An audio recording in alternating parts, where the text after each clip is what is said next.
แจ้งสูตรข้าวต้มมัดแซ่บๆข้าวต้มไส้กล้วยแซ่บๆไส้กล้วยแบบเน้นๆจุกๆกันเลยมื้อนี้เราจะพามาเฮ็ดกันเนาะเพราะว่าใกล้เข้าพรรษาแล้วหลายคนก็ต้องการเฮ็ดขนมหวานไปใส่บาตรใส่เบียร์เนาะก็เลยจะมาพาเฮ็ดหรือว่าแจกสูตรข้าวต้มไส้กล้วยให้เลยเกี่ยมข้าวเหนียวนึ่งไว้เด้อทุกคนเด้อเนาะแล้วก็ปรุงน้ำปรุงกันนั่นก็คือกะทิแล้วก็เกลือทุกคนเด้อเนาะขนมหวานนี่เราต้องตัดเกลือเล็กน้อยเพื่อความกลมกล่อมรสชาติกลมกล่อมแล้วก็เติมน้ำตาลลงไปทุกคน หลายคนก็สิถามเนาะเป็นหยังคือบ่ปรุงพร้อมกันกับเขาเลยเนาะเพราะว่าหยังเพราะว่ามันนานละลายทุกคนมันละลายช้าเนาะเราต้องเอามาละลายในน้ำกะทิก่อนเนาะเกลือหรือว่าน้ำตาลหั่นน่ะเนาะเพื่อบ่ซักษาเสียเวลาว่าซั่นซะเวลาเอาไปมูนเนาะเขาเจ้าเอิ้นมูนหรือว่าไปคนนั่นแหละเนาะเออนึ่งข้าวเหนียวมาทุกคนเนาะข้าวเหนียวก็จะมาข้ามคืนก็ได้หรือว่า บ่มาค้ามคืนก็ได้ทุกคนแต่อยังต่ำเนาะต้องมัน3ชั่วโมงทุกคนเนาะแล้วค่อยมานึ่งเนาะก็จะเป็นข้าวเหนียวงามๆข้าวเหนียวไผมักข้าวเหนียวรุ่นใดก็สามารถใส่ได้ตามใจไผมักเคยกินรุ่นใดก็ใส่รุ่นนั้นเลยเด้อทุกคนเด้อเนาะเมื่อได้น้ำมาแล้วเราก็จะมามูนทุกคนเนาะมามูนหรือมาคนเราจะเอาน้ำกะทิแล้วก็เกลือน้ำตาลที่เราปรุงไว้หั่นน่ะเนาะที่ปรุงเข้ากันละเอียดแล้วมาเทใส่ข้าวเหนียวที่เรานึ่งไว้ทุกคนเนาะมาเทใส่ว่าจะเฮ็ดการมูนหรือว่าการคนให้เข้ากันนั่นเองเทน้ำที่เราปรุงใส่ให้ท่วมเข้าเด้อทุกคนเด้อและอัตราส่วนของการปรุงน้ำหั้นทุกคนสามารถซิมเอาได้ทุกคนเพราะว่ารสชาติแต่ละคนหั่นน่ะเนาะมักหั้นบ่คือกันมักรสชาติบ่คือกันบางคนมักหวานน้อยหวานหลายมันน้อยมันหลายแบบนี้ทุกคนสามารถซิมเอาได้เลยทุกคนหลังจากนั้นเราก็มามูนหรือมาคนกันทุกคนคนจนมันจะเข้ากันคนจนละเอียดเนาะ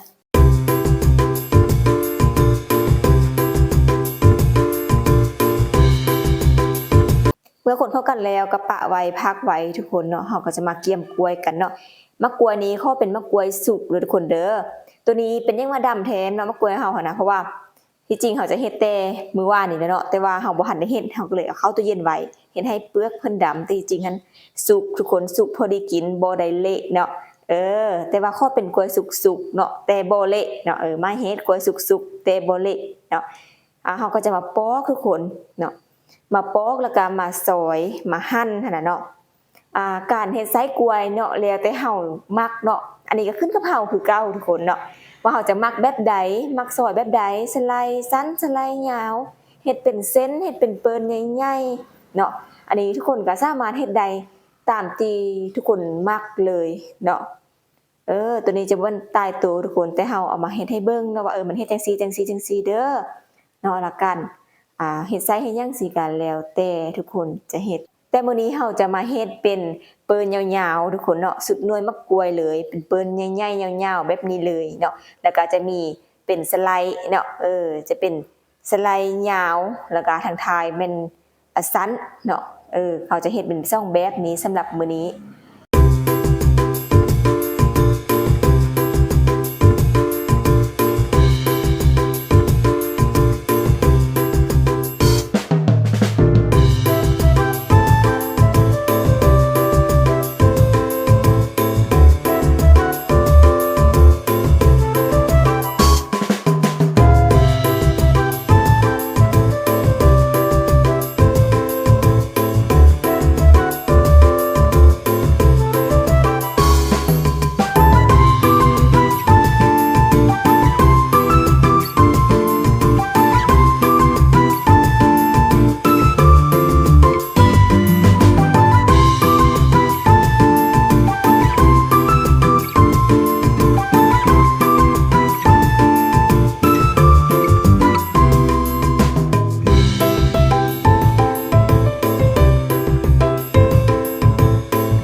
เด้อทุกคนเด้ออันนี้ก็ขึ้นกับเฮามักอย่างที่ว่ามานั้นเนาะมักแบบใดก็ซอยแบบนั้นสไลด์แบบนั้นนะเพราะว่า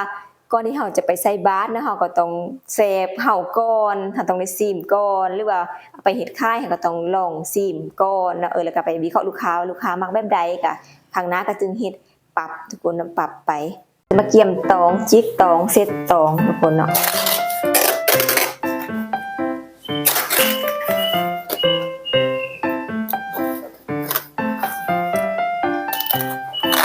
ประมาณ20สังตีทุกคนเนาะ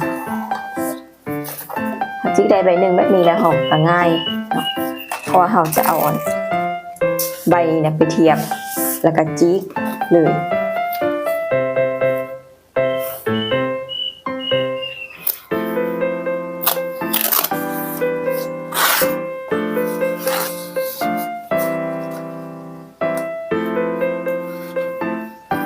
แตะใส่ข้างนั้นข้างนี้เนาะเสริมกันแล้วก็จิกเลย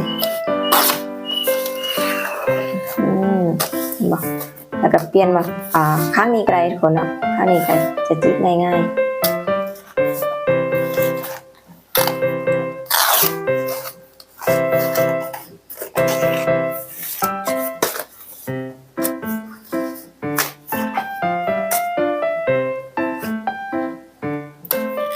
ถ้าไพ่มีแดดเนาะ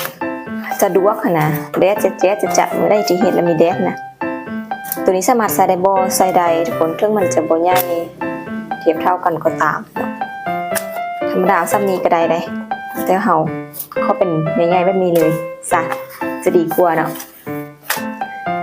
ไพ่ที่มีแดดก็เอาไปตักแดดทุกคนเนาะให้ตองมันอ่อนเนาะเพื่อเวลาห่อมันบ่แตกถ้าไพ่บ่มีแดดเนาะไปคนเมืองคนย่างสิกานึ่งเลยทุกคนนึ่งใบตองเนาะหรือว่าข้างไฟก็ได้แต่เราจะใช้วิธีการนึ่งเนาะมันจะไวกว่าสันซะเจ็ดตองก่อนนึ่งเพราะว่าแดดบ่มีมื้อนี้ฟาวห่อฟาวแล้วตองนี้จะสะอาดหรือบ่สะอาดบ่าเฮาเบิ่งโดยใช้ตาเปล่าเนาะว่าสะอาดแล้วเดี๋ยวเฮาต้องไปเซ็ตด้วยคนเด้อ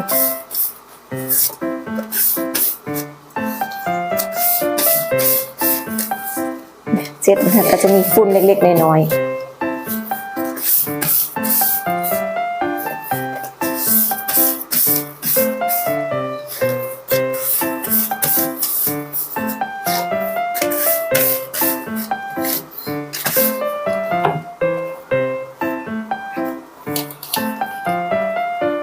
จะใส่นึ่งแบบนี้เลย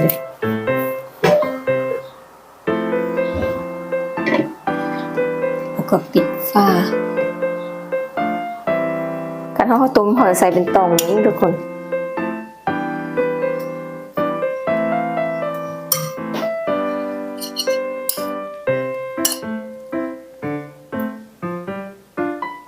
ใส่กล้วยเน้นข้าวต้มกล้วย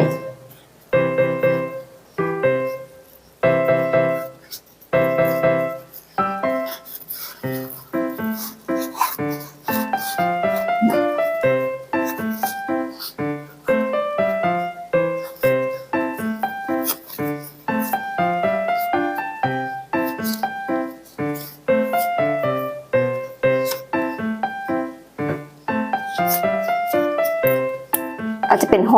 การห่อข้าวต้มคือว่าทางทำอิฐที่เฮ็ดเองห่อเองเนาะอาจจะบ่งามแต่ว่าพอได้อยู่ทุกคนบ่มาเฮ็ดบ่งามเด้อ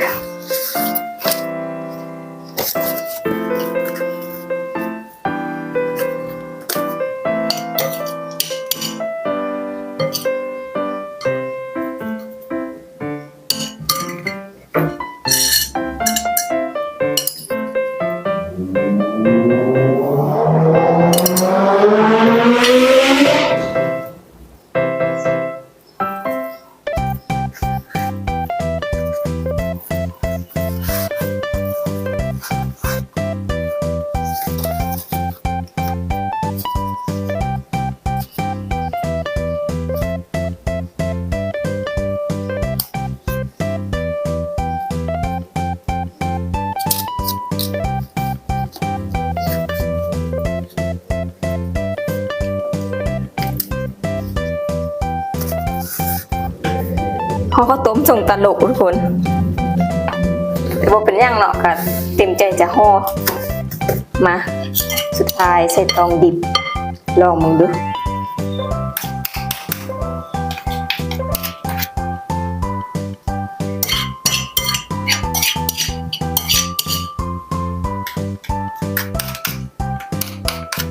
เป็นการห่อข้าวต้มสันเดียวครั้งแรก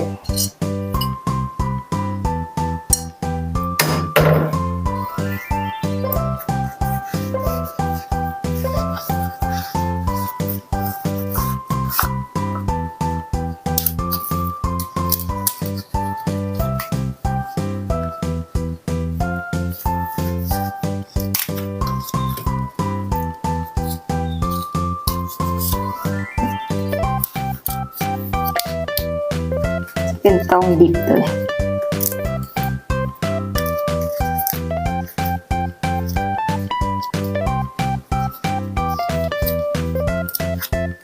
เพราะเราบ่ได้ซอยตองเนาะตรงนี้ยัดเข้าไปเลยก็จะได้เป็นข้าวต้มประมาณนี้ทุกคนแต่ห่อไว้ก็มีแล้วเนาะห่อไว้ก็จะมีหลังจากใดข้าวต้มงามๆแบบนี้ทุกคน เด้อขอโทษขออภัยหลายได้คลิปนะจะมาไปเฮียนเฮ็ดมาแล้วก็จะมาห่องามๆให้เบิ่งเนาะสำหรับข้าวต้มเนาะห่อแล้วแบบนี้ก็มันลึงเลยทุกคนเนาะตั้งไฟแล้วก็เอาต้องห้องกลหม้อคนทุกคนเนาะห้องพื้นหรือห้องกลซึ่งว่าซั่นๆเนาะ